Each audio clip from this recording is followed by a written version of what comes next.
If you've been outside today, I'm sure you felt it. It feels a lot more like summertime. We've got a very unstable air mass in play. It's very warm and it's very sticky. Not seeing a whole lot of activity on that camera in Mount Vernon right now. Temperatures running in the mid 80s, 84 degrees with dew points up close to 70 degrees. So very, very muggy. We've got a decent amount of wind shear out there as well. We've got southwest winds at about 15 miles per hour. This is a pretty nice setup for some strong storms as we head into the evening hours if some of those storms can get going. There hasn't been a whole lot of activity on the radar so far this afternoon, but what you will notice are some storms trying to pop up to our north and west. You can see that cell has grown quite a bit in the past couple of minutes there just to the southwest of DuQuoin.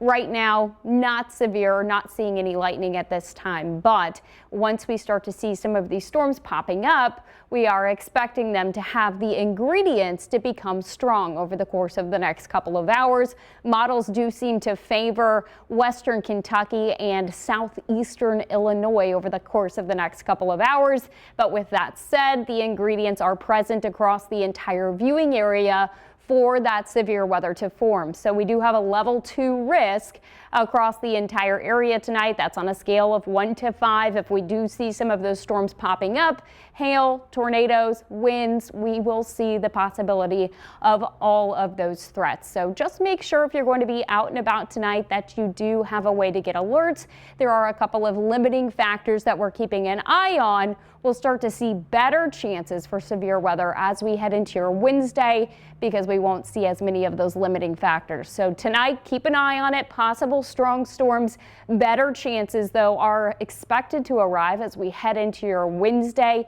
You definitely want to make sure you have a plan in place as you head throughout the day on Wednesday. After we get through tonight and into tomorrow, we finally quiet down by the time we get to the end of the week. So here is a quick check of the satellite and radar. Not a whole lot popping up here at home just yet. We do have that tornado watch off to our north and east.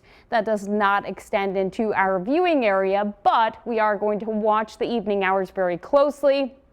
Again, we could see some storms popping up through southeastern southern Illinois back into western Kentucky. If they get going, they could be on the strong side. So we'll monitor this very closely as we head through the overnight hours.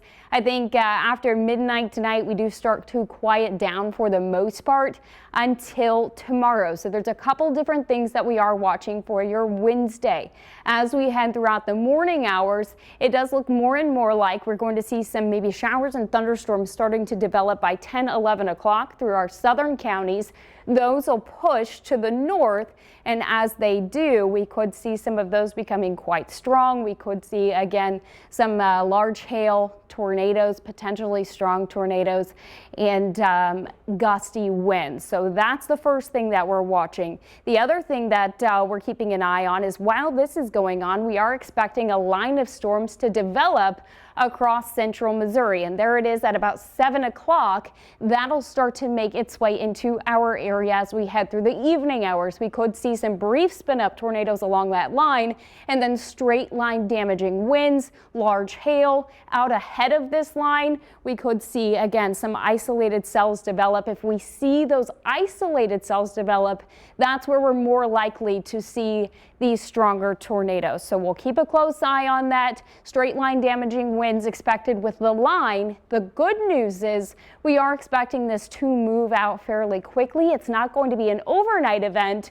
so you'll be able to go to bed and rest easy once it's all over. But it's going to be a long day. The entire viewing area is still under that enhanced risk. That is a level 3 on a scale of 1 to 5. So when we're talking about those hazards, tornadoes, large hail, and high winds. We could also see some isolated flooding where we see some of those repeat thunderstorms. So it's kind of a very busy day tomorrow. StormTrack 3 app, you want to make sure you have that on your smartphone. We have gotten a couple of messages on how to do this. You can scan these codes right here at the bottom of the screen. It's a free app to put on your phone and turn on your notifications, and then it will alert you no matter where you are if you are in one of those warnings. The other thing to do is to get a NOAA weather radio. That will also alert you as we head through the next couple of hours and of course into tomorrow. You want multiple ways to get alerts. Make sure your cell phones are charged and turned on loud as you head throughout the day tomorrow as well. After we get through tonight and tomorrow, we finally quiet down Thursday and Friday, and it honestly feels more spring-like and less summer-like. Yeah, looks like it. Just got to get through this next day or so here. Yes, a long day ahead of us. Thanks, Jacie.